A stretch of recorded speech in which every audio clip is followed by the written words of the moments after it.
Right guys, welcome to round 2 of the World Rallycross Championship 2024. Now, forgive us for wearing our sunglasses. It's not because Hal and I are two super cool dudes.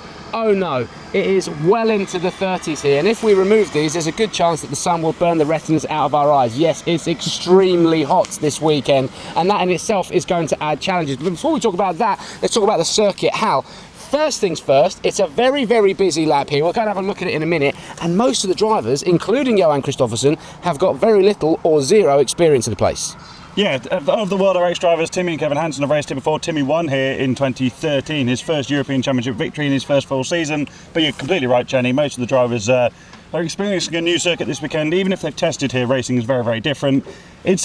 We talked about Julius being an old school venue. This is a proper old school rallycross track. Massive undulation, some huge challenges which we'll see in a moment, and yeah, I cannot wait to see the best of World RX get started this weekend. You mentioned undulation. I don't know if you can actually see it on the camera, but it properly drops down there. Lots of ups and downs. As I said, it's a busy lap. Let's go take a look at it. Come on. All right, so we're down here on the start line. Now, Hal, relatively long run down into turn 1. Very similar to Julius in that we come off the tarmac onto the gravel very, very quickly, and then it's a heavy braking zone into turn 1. We've seen lots of action down there in the past. We have indeed. I don't know if you can really see from the camera angle, but it's a big uphill left-hander into the first corner. There's a crest right in the middle of the apex as well, so the car gets really unsettled, gets very sideways. We've seen loads of action there in the past. Anton Markland and Sivas Svardar had a massive crash there last year, and then it's a really tight run into turn 2. That's like a 90 left. And then you look up the hill there, all the way around turn 3. I don't know if you can pan around and see just the elevation difference, Chenny, because you can see the trucks there in the paddock. It's really high, and that's a big, long hill for any of the vehicles here in the run to turn 4. Yeah, absolutely, and we're not even at the lowest point of the circuit either. That's actually drops away even further down at the Joker merge, which is a key part of this circuit. Let's go and have a look at it, because I guarantee there'll be some fireworks there. Right, we've been heading down the hill now. We're at the Joker split. Now, that's the standard lap down there. You can see the amount of speed the drivers will be carrying into that on the brakes very early. And then, Hal, as you join the Joker lap, again, super fast. You get air over that crest coming down the hill as you come onto the tarmac. The loose and then the tarmac transition yet again is a real challenge of this circuit. And then, as you say, massive commitment both into the standard lap and the Joker lap. This is much tighter on the way into the Joker than it ever looks on TV, and it does drop away in the standard lap as well. So you carry all that momentum, but the car's also unsettled and stepping out, and you've got to get it stopped for the hairpin. But in addition to that, the track is really hard packed at the moment. The guys here have done an amazing job at preparing this circuit. They've been watering it 2 or 3 times a day for weeks to suppress the dust.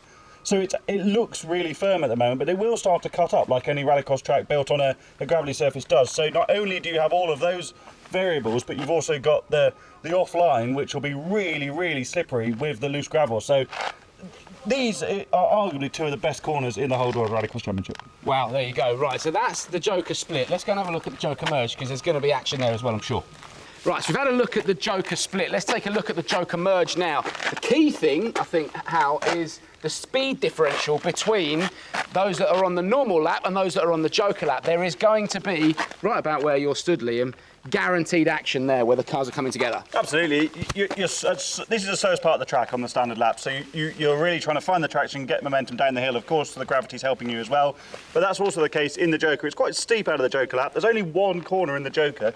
The Joker's really all about the braking into this left-hander before you drive down the hill. We've seen plenty of action here in the past. And the thing is as well, you look at the way that the corner shapes a very early apex, and the natural camber of the circuit will push cars that are on the standard lap right out here into where the Joker merges, the line for the Joker merge. There's going to be fireworks here, I promise you that. So it's a busy lap, isn't it? Lots going on. This is the final corner, as you can see. Very steep uphill. You can get away with actually braking very late into here. Round this final right-hander, across the line, job done. Hal, it's been a great start to the year in Julius. Johan Kristoffersson leading, but he hasn't got a lot of experience here. In fact, he's got 0 experience here. So what do you think is going to happen this weekend? Wasn't Julius a great weekend?